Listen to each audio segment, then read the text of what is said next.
How to register for FAB Mobile Banking app. Hey guys, welcome back to the channel. If you want to register into the FAB Mobile Banking app, here are the process. First and foremost, you need to install the FAB Mobile Banking app from your Google Play Store. For this, go to Play Store, search for FAB Mobile Bank. Tap on the install button. It might take a while depending upon your internet connection to install and download it.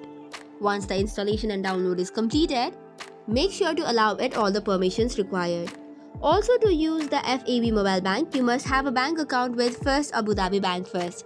So launch the application. On the main screen, you will have to tap on Already is a customer. Or you can enter your customer identification number or ID number, then agree with terms and conditions and continue. Then after, you have to complete the registration details by providing information of account number, username, password and much more. Then verify your identity by following the app's instructions such as SMS verification, and once all of this is done, you should be able to register successfully. That is all for today's video. For more such contents, do not forget to hit the like and subscribe button. Thank you and keep watching.